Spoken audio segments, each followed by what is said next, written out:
Welcome to the deep dive. Today, we're diving into some pretty heavy stuff about the role of government, the kind of ideas that might make you rethink some things.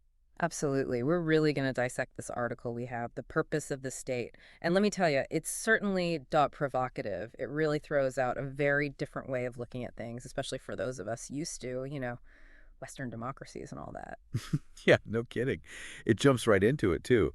The article claims that the main purpose of a state, of any state really, isn't actually about protecting individual rights. Like, that's not the main goal. Instead, it's about making sure the nation itself, the culture, survives and thrives, whatever it takes. What do you make of that? It's a bold statement, no doubt. It really makes you rethink how we usually understand what a government is for. You see, the article argues that individual rights, while obviously important, are only really a priority when they fit in with the values that a nation already has. So it's more of a collectivist kind of view.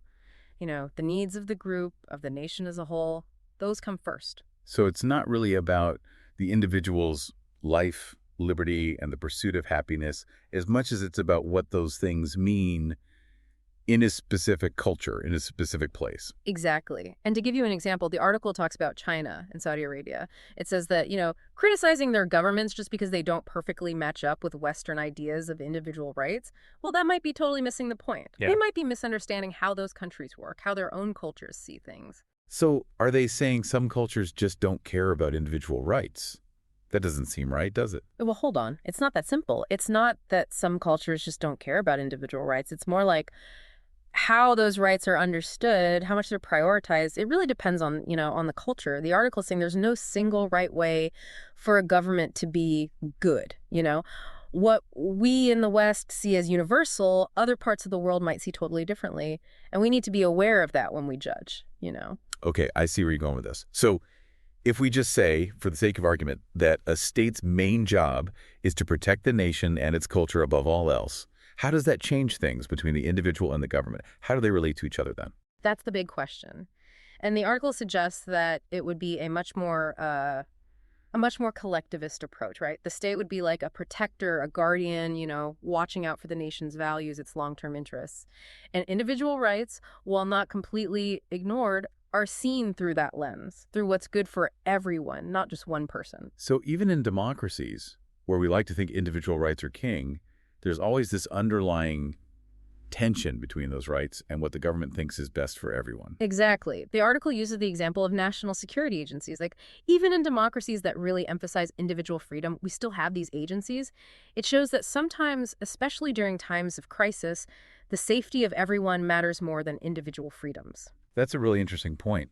So even when we think we're all about individual rights, the state, the government, they still have the power to decide when those rights need to take a back seat for the greater good. And they take it even further, too, right? They I see. compare democracies and authoritarian states, even dictatorships. Yeah, absolutely. They argue that even those countries that are all about freedom and liberty, they'll compromise those principles when they feel like they have to, especially when it comes to national security. Think about it. Wartime censorship, limits on protests, even more surveillance. It's all happened in democracies. The article uses these examples to show that maybe democracies and authoritarian regimes aren't as different as we think. Wow. Makes you think, for sure. And this leads into another big point. Judging other countries based only on how well they live up to Western ideals, it might be the wrong way to look at things. It's like imposing our values on others. Exactly. It's suggesting we need to be careful about that, about judging too quickly based on our own cultural biases.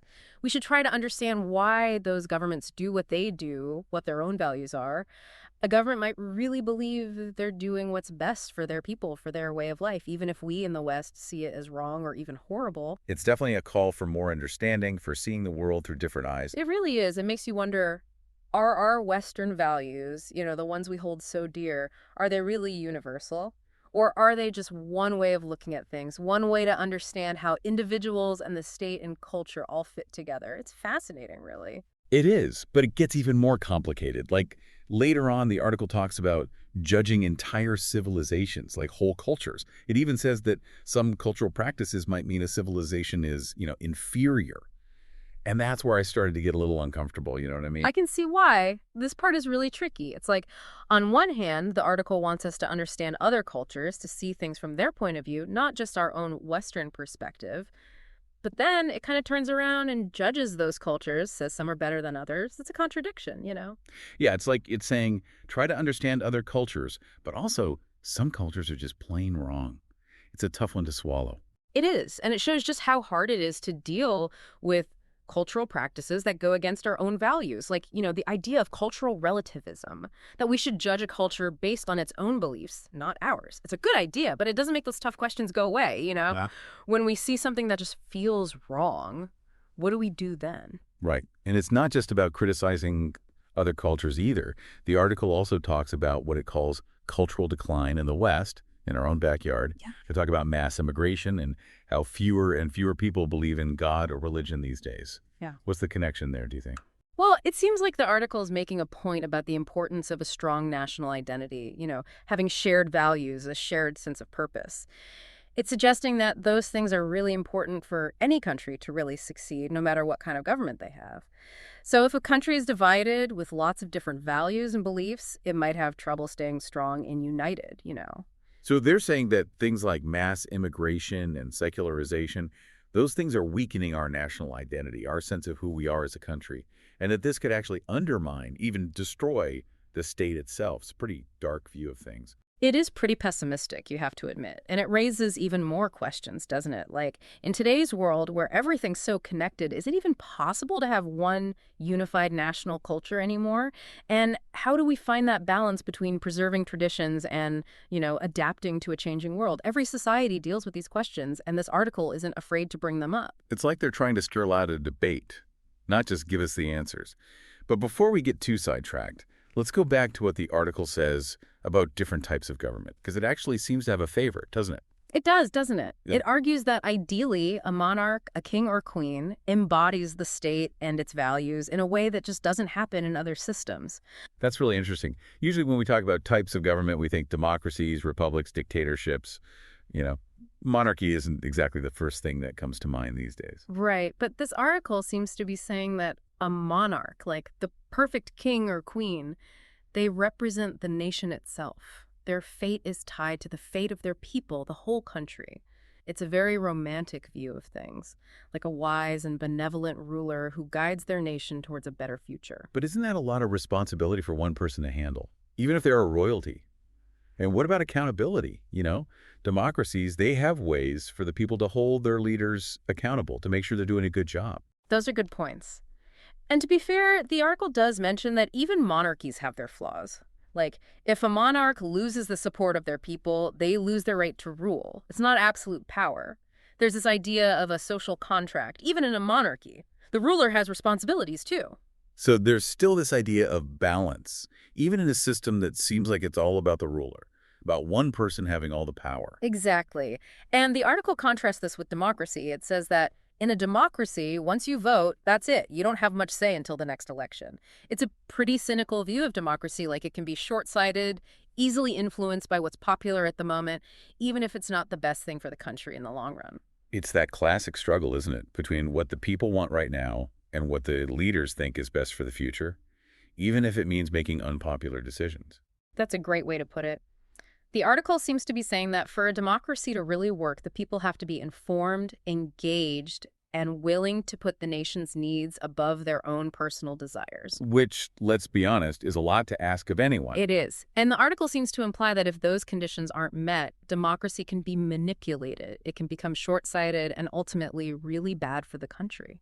It makes you wonder what the author would say about the rise of populism. Those charismatic leaders who are really good at getting people fired up, but maybe not so good at making decisions for the long term.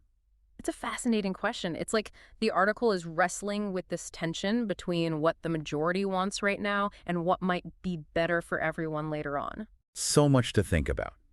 It makes you wonder, is there any system of government that gets it completely right? But before we go too far down that rabbit hole, let's bring it back to reality for a second. For those of us living in democracies, especially with this idea of cultural decline that the article talks about, are there any solutions? Or are we doomed? Hey, now don't give up hope just yet. While the article doesn't give us all the answers, it does say that having a strong national identity is really important. We need shared values, a sense of purpose, a feeling that we're all in this together. That's what makes a country strong. So how do we do that? I mean, how do we create that shared identity, that sense of purpose, especially in places where everyone's so different, where, everyone's all about being their own person? It seems almost impossible, doesn't it? Yeah, it's a tall order for sure. And the article really digs into this. It suggests that the state, the government, needs to step in, you know? Yeah. They need to take a more active role in shaping the national narrative, the core values, the beliefs that everyone can share. That sounds a bit like, I don't know, social engineering or something. I'm not Yeah. going too far. Because the idea of the government telling people what to believe, it's a bit creepy, right? Well, it can be a slippery slope, you're right. And the article acknowledges that. It's not about forcing an ideology on people or silencing dissent, you know? Yeah. It's more about cultivating civic virtue. It's about a shared understanding of the common good, of putting the nation's needs first. So it's less about telling people exactly what to think and more about encouraging a sense of responsibility, of commitment to the nation. Exactly. It's about reminding people they're part of something bigger, something that requires everyone to work together to have that shared purpose. And the article really stresses that the sense of belonging, of shared destiny, it's crucial for any state. But it's especially vital in democracies, where it's easy to just focus on what individuals want, even if it's not what's best for everyone in the long run. It does make you wonder if that's something democracies just struggle with more than other systems. I mean, they're supposed to listen to the people, right? Hmm. Even if what the people want isn't always the best thing long term. It's an interesting thought. It's like the article is saying that democracies, while they might be more fair in a lot of ways, they're also more open to this conflict between individual desires and what's best for the whole nation, you know? For a democracy to really work, the people need to be able to make those tough choices, to put the needs of the many above their own wants. It's a delicate balance. It really is. Yeah. Well, this has been quite the deep dive. We've covered a lot of ground: cultural relativism, different types of government, even some pretty controversial ideas about the state's role in shaping our beliefs.